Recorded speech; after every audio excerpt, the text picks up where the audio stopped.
동두천 외국인 코로나 감염 확진자가 100명을 넘기면서 확산세가 수그러들지 않고 있습니다. 밀폐된 기숙사 환경이 감염 확산의 요인으로 분석돼 대책 마련이 필요합니다. 동두천의 한 요양병원에서 직원 가족에게 코로나19 백신을 부당하게 접종시켰다는 의혹이 제기돼 논란이 되고 있습니다. 동두천시는 백신 접종 위탁 계약을 해지하고 위법 사항을 조사하고 있습니다. 의정부시의 한 요양병원에서 백신 접종을 한 50대 남성이 두통과 전신 무력감 등 심각한 이상 증세가 나타나 병원으로 이송돼 치료를 받고 호전됐습니다. 보건당국은 백신과의 인과관계를 조사하고 있습니다. 신청사 이전으로 새 광교 시대를 맞는 경기도의회가 올해 자치분권 실현과 포스트 코로나 시대의 준비라는 비전을 제시했습니다.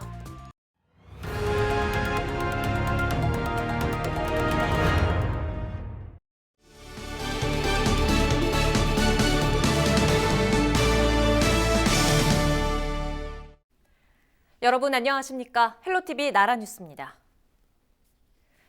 동두천에서 외국인 코로나19 감염 확산세가 수그러들지 않고 있습니다. 추가 확진자가 나오면서 이틀 새 100명 넘는 확진자가 쏟아져 나왔는데요. 외국인 노동자가 코로나 방역 사각지대에 있다는 지적이 꾸준히 있었음에도 불구하고 감염 확산을 막지 못한 이유를 이지훈 기자가 알아봤습니다. 동두천 코로나19 선별진료소. 지난달 28일 이곳에서 85명이 확진된 데 이어 이튿날 검사에선 20명이 추가 확진됐습니다. 이틀 새 확진자 105명이 쏟아져 나왔는데 이 중 96명이 외국인입니다. 확진자 중에는 해외 입국자도 있어 방역당국은 변이 바이러스 여부도 검사하고 있습니다. 확산세가 수그러들지 않고 있지만 감염 경로는 오리무중입니다. 확진자들의 동선이 양주와 포천, 남양주 등 경기 북부 지역을 비롯해 인천까지 넓게 퍼져 있어 접촉자를 가려내기도 쉽지 않습니다. 그걸 지금 역학조사 중이라 딱 부러지게 얘기를 못해 지금 우리가. 최근 한 달 새 경기 북부 지역에서 확진 판정을 받은 외국인은 220여 명. 선별진료소의 높은 문턱이 확산세를 조기에 차단하지 못한 이유로 꼽힙니다. 검사 받으러 빨리 가면 좋은데 신분이 노출될까 봐 꺼리거든요. 또 외국인 노동자 상당수가 기숙사에서 합숙 생활을 하고 있는데 밀집, 밀접, 밀폐 이 산밀의 환경이 감염을 확산시킨 또 다른 요인으로 분석됩니다. 기숙사에서 여러 명이 같이 있고 그리고 이제 젊으신 분들이 많다 보니까 무증상 감염자에서 감염이 계속 전파가 되고 지금도 다 진단시에 무증상이셨잖아요. 그거는 기숙사 생활 자체가 가장 열악한 상황이니까. 경기도는 5인 이상 외국인을 고용한 제조업체 11,000여 곳에 공문을 보내 26일까지 진단검사를 받도록 조치했습니다. 또 업체에 대한 특별 점검을 벌여 마스크 착용 여부 등을 살펴볼 계획입니다. 헬로티비 뉴스 이지훈입니다. 동두천시가 대규모 코로나19 확진에 따라 외국인 근로자에 대한 진단검사 행정명령을 내렸습니다. 행정명령은 오는 10일까지 시행되며 이 기간 동두천시 관내 모든 외국인 근로자는 코로나19 진단검사를 받아야 합니다. 행정명령을 위반할 경우 200만 원 이하의 벌금이 부과되며 방역 비용에 대한 구상권이 청구될 수 있습니다. 동두천시가 직원 가족에게 코로나19 백신을 맞도록 했다는 의혹이 제기된 요양병원에 대해 백신 접종 위탁 계약을 해지했습니다. 해당 요양병원은 지난달 26일 백신 접종을 하면서 의료진이나 환자가 아닌 직원 가족을 접종 명단에 포함시켜 부당하게 백신을 접종했다는 의혹을 받고 있습니다. 이 병원에서는 170여 명이 백신을 접종했으며 남은 백신은 전량 회수했습니다. 동두천시는 해당 요양병원을 대상으로 백신 접종 위법 사항이 있는지 조사한 뒤 관련 법에 따라 조치할 방침입니다. 의정부의 한 요양병원에서 백신 접종을 한 50대 남성이 심각한 이상 증세를 보여 병원으로 이송됐습니다. 이 남성은 백신 접종 후 20분쯤이 지나 두통과 전신 무력감이 나타나 현장 조치 후 병원으로 옮겨져 치료를 받고 호전된 것으로 알려졌습니다. 경기도는 이상 반응이 나타난 남성이 평소 고혈압과 당뇨 등 기저질환이 있었다며 백신과의 인과관계를 조사하고 있다고 밝혔습니다. 경기도의회는 올해 수원 광교에 마련된 신청사 이전으로 본격적인 광교 시대를 맞으면서 새로운 비전을 제시했습니다.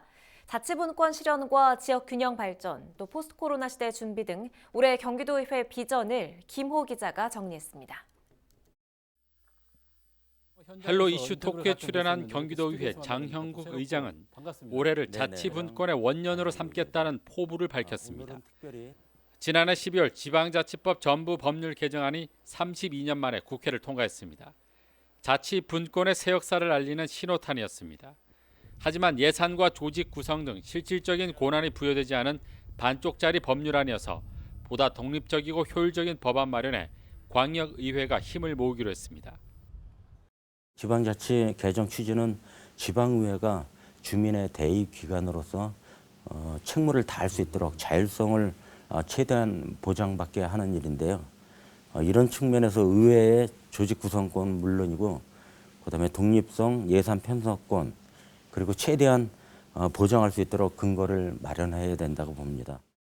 경기도가 안고 있는 가장 큰 문제 중에 하나가 바로 지역 불균형입니다. 경기 남부와 북부 간 물리적 거리에 따른 비효율과 경제 발전 편차에 따른 이질감은 오랫동안 지적되어 온 문제입니다.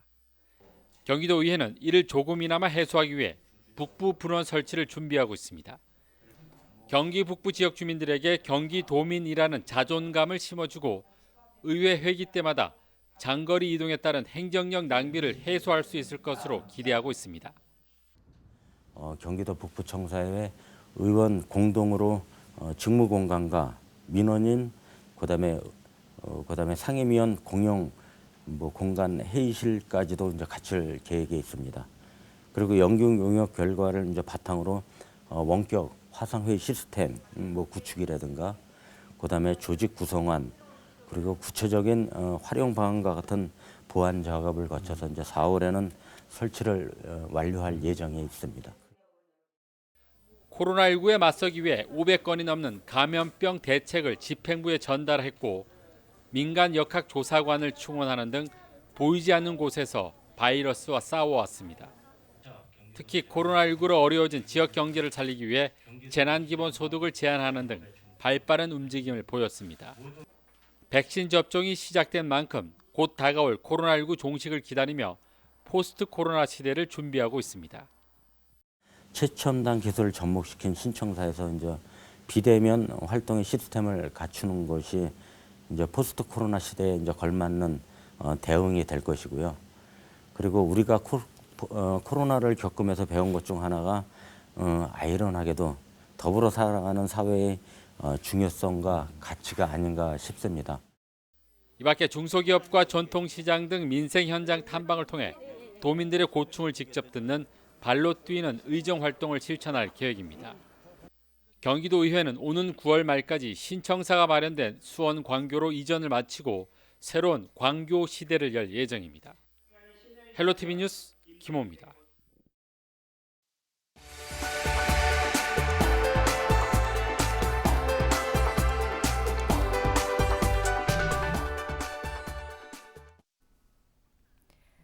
이재명 지사가 발표한 경기도 공공기관 3차 이전 계획에 대해 경기도의회 북부의원협의회가 북부 365만 명을 대표해 화답문을 발표했습니다. 경기도에 어떤 목소리가 전달됐는지 경기도의회 북부의원협의회 사무총장 유광혁 도의원과 이야기 나눠보죠. 의원님 안녕하십니까? 네, 안녕하세요. 반갑습니다. 반갑습니다.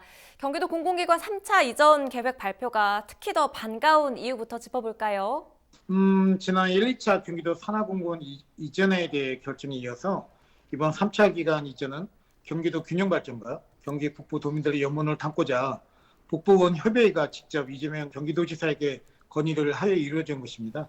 특히나 제가 협의회 사무총장을 맡고 있기에 책임을 지고 지난 회기 때 2회에 걸쳐 기간 이전 관련 지원책과 경기 북부 추간 이전 관련 5분 발언을 하였고요.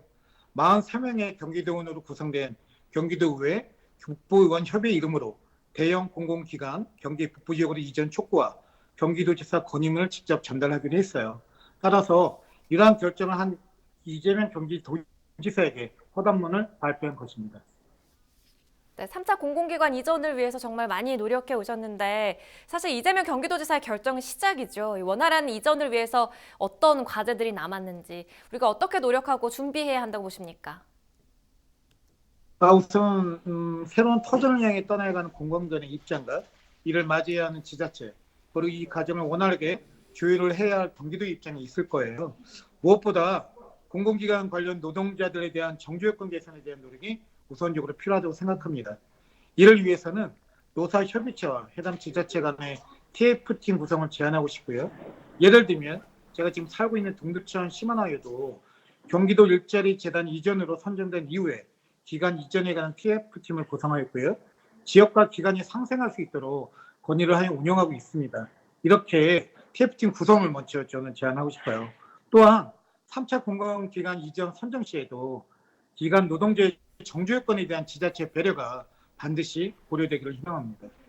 네, 근로자 이야기를 해주셨는데 무엇보다도 지금 경기도 공공기관 노조 반대가 거세고요. 또 이전 대상 기관 직원들 외의 시설에서 일하는 청소 노동자 등 업무 승계 대상이 아니라 이전하면 일자리를 잃을 수밖에 없다는 주장을 하고 있습니다. 그리고 광교 등의 여러 지역에서도 반대를 하고 있는데 이 부분은 어떻게 해결해 나가야 한다고 보십니까?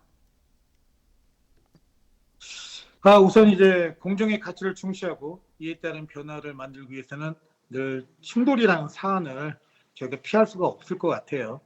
어쩌면 공공기관 이전 역시 이 연장선에 있는 것이 아닌가 생각하고 있고요. 다만 그럼에도 불구하고 절차와 공감에 대한 문제는 반드시 다뤄져야겠죠. 우선 공공기관 이전에 대한 비판은 서로의 입장에 다르게 충분히 있을 수 있으나 의회와 충분히 논의되지 않았다는 지적은 제 개인적으로 사실 납득되지 못하는 부분이 좀 있습니다. 앞서서 말씀드렸듯이 기관 이전에 관한 발언과 논의를 무수히 제기하였고요.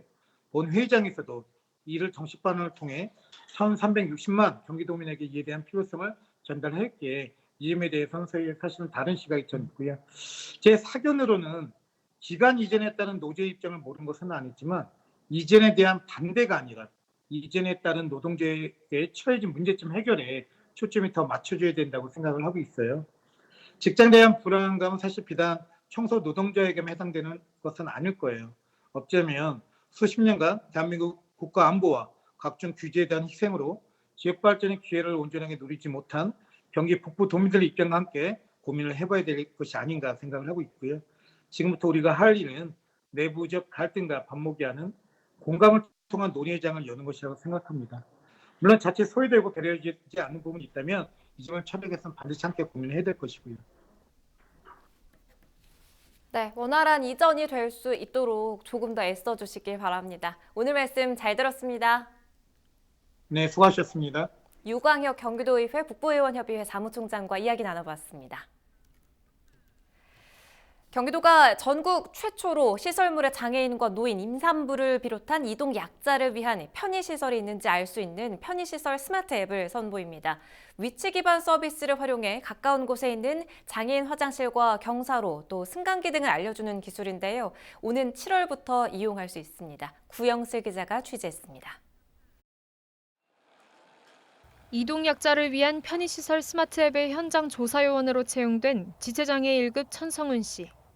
방방곡곡 시설물들을 직접 찾아다니고 이용해보며 이동약자를 위한 편의시설을 점검합니다. 이렇게 모인 점검 내용과 사진 자료들은 편의시설 스마트 앱 개발에 쓰입니다. 아침에 일찍 일어나서 씻고 준비하면서 직장 간다는 게 너무 즐거운 마음으로 다니고 있습니다. 편의시설, 화장실이라던가 엘리베이터라던가 경사로라던가 그거 집중적으로 그걸 보고 있습니다. 경기도가 이처럼 장애인 40명을 현장 조사요원으로 채용해 전국 최초로 장애인과 노인, 임산부를 비롯한 이동약자에게 가까운 편의시설을 알려주는 편의시설 스마트 앱을 개발해 선보입니다. 편의시설 스마트 앱은 위치 기반 서비스를 활용해 장애인 화장실과 경사로, 승강기 등의 유무와 찾아가는 길도 알 수 있는 기술로 오는 7월부터 이용할 수 있습니다.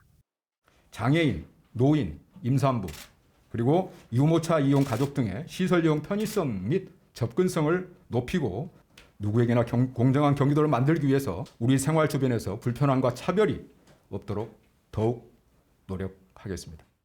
이 밖에도 경기도는 소규모 민간시설물 200여 곳에 휠체어나 유모차가 쉽게 이용할 수 있는 경사로를 설치할 수 있도록 최대 50만 원을 지원합니다.